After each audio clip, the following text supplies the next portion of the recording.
Hello दोस्तों, मुझे उम्मीद है कि आप सभी अच्छे होंगे। दोस्तों, कोई भी कर्म करते वक्त आपका मन साफ होना चाहिए, क्योंकि अगर आपका मन साफ नहीं है तो आपको उत्तम फल की प्राप्ति नहीं हो सकती। इसी बात को अच्छे तरीके से समझाने के लिए मैं आपको एक कहानी सुनाता हूँ। किसी गांव में एक साधु रहता था जो दिन भर लोगों को उपदेश दिया करता था। उसी गांव में एक नर्तकी भी रहती थी जो लोगों के सामने नाचकर उनका मन बहलाया करती थी। एक दिन गांव में बाढ़ आ गई और दोनों एक साथ ही मर गए। मरने के बाद जब ये दोनों यमलोक पहुंचे तो इनके कर्मों और उनके पीछे छिपी भावनाओं के आधार पर इन्हें स्वर्ग और नरक दिए जाने की बात की जाने लगी। साधु संतुष्ट था और मन में ऐसा सोच रहा था कि उसे स्वर्ग ही मिलेगा। वहीं नर्तकी अपने मन में कुछ भी विचार नहीं सोच रही थी। नर्तकी सिर्फ फैसले का इंतजार कर रही थी।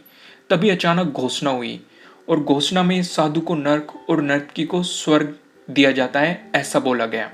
इस फैसले को सुनकर साधु गुस्से से यमराज पर चिल्लाया और क्रोधित होकर पूछा, यह कैसा न्याय है महाराज? मैं जीवन भर लोगों को उपदेश देता रहा और मुझे नरक नसीब हुआ, जबकि यह स्त्री जीवन भर लोगों को रिझाने के लिए नाचती रही और उसे स्वर्ग दिया जा रहा है, ऐसा क्यों?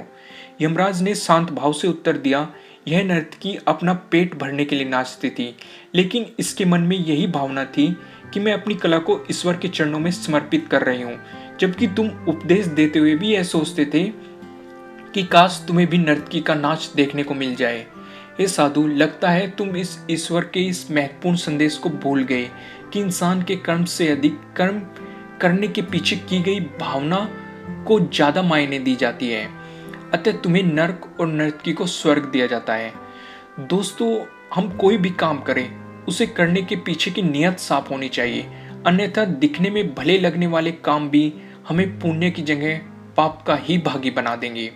दोस्तों, मुझे उम्मीद है कि आपको ये वीडियो अच्छी लगी होगी और अगर अच्छी लगी है तो इसे लाइक जरूर कीजिएगा और अगर आप हमारे चैनल पर नए हैं तो सब्सक्राइब करना बिल्कुल मत भूलिएगा और अगर आप चाहते हैं कि ये वीडियो किसी और के काम भी है तो आप इसे शेयर भी कर सकते हैं। आपको ये वीडियो कैसी लगी कमेंट के थ्रू मुझे बताना बिल्कुल मत भूलिएगा। Thank you.